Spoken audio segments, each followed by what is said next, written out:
Can I get your signature?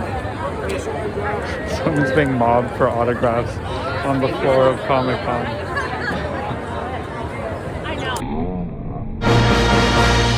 Hey, I'm Soman. And I'm Jun. And welcome to a special We Are Tired from Comic-Con edition of EverNever TV. Ooh. Oh my god, it was so intense.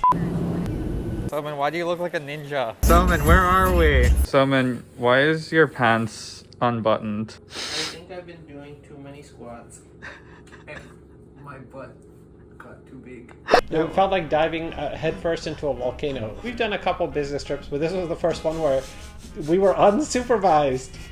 We went rogue. We went rogue. Okay, let me tell you the best story of all time. We had no idea how many people were going to come to our School for Good and Evil Spotlight Panel. We knew that there was a capacity of 500 people in the room. 480. 480, which is a lot of people. Privately between us, we were thinking like 100, 150. You know, but we had like giveaways to do, and June had to make all these trivia forms, and we prepared for 480, but at no point in time thought that was possible. So we get there early, and the room is reserved for, I think it was like a Christian ministry. He was either a pastor or like someone very deep in the church giving a very electric sermon. It was a really beautiful, deep sermon about embracing Christ in your life and it not being at odds with the mission of Comic-Con and how we all have to, you know, unite under Jesus and all this stuff. And the room is packed, right?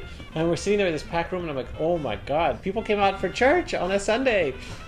But there was no engagement. Everybody was really quiet, and this guy's sweating, giving this like intense sermon. We start looking at the crowd, and we notice that there's a lot of like teenage boys and girls on their cell phones, on Twitter and TikTok, while this guy's giving his big sermon. And that's when I think both our eyes bulged, and we're like, oh my God, these people are waiting out Christian ministry for the School for Good and Evil panel. Well, that guy finished. And then we were like, okay, well, let's wait for everyone to leave. And no one moved. And already there were 200 people waiting outside. Then the rush began. It was like a stampede in the Lion King. That was by far the biggest event. And our eyes just went boom. It was trial by fire in every possible way. Were you super stressed? Because I didn't see June the whole time. He was behind the curtain doing Wizard of Oz things. Well, because we had to pick a trivia winner from like 500 slips. People. It had to be within Soman finishing his hockey. He had like 8 minutes. And I'm like, June,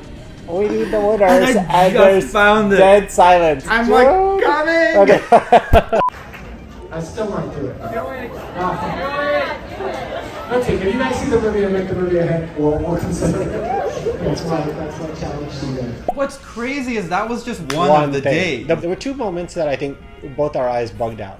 One was Christian ministry, and moment number two is when Netflix is like, okay, we're all set for your signing, and then they press this button and the entire booth just lights up. Wow.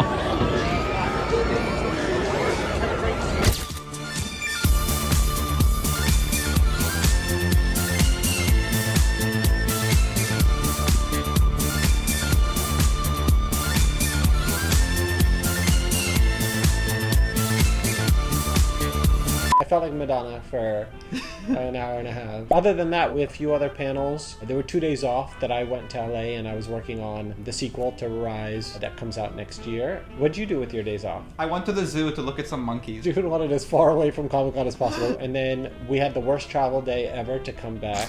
I think I posted about this. I never complain about travel because I feel like if you're traveling, you're lucky to be traveling. So but you always complain about travel. But what are you talking I do. about? Always complain about travel. I never complain publicly. Otherwise, there's a lot going on in School for Good and Evil world. I'm working on the sequel. We've got Beast and Beauty, the TV series adaptation I'm going to start writing out soon. Princess Game adaptation that June's working on with our producer. And then the movie tie-in edition of the School for Good and Evil comes out on August 30th.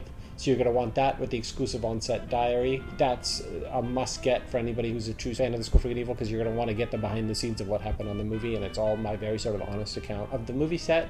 And then everything to come with the movie soon. So a trailer should be out at some point soon. There's a piece of merch coming out that June's working behind the scenes with the merchandiser. There is a tsunami of SGE. We try to be hands-off because we're busy and have things, but then what's the word when you're such a control freak that you can't let anybody... The Madonna of middle grade. Yeah, that's basically it. All right, so we'll see you next week with more goings-on from EverNever World. Bye, guys.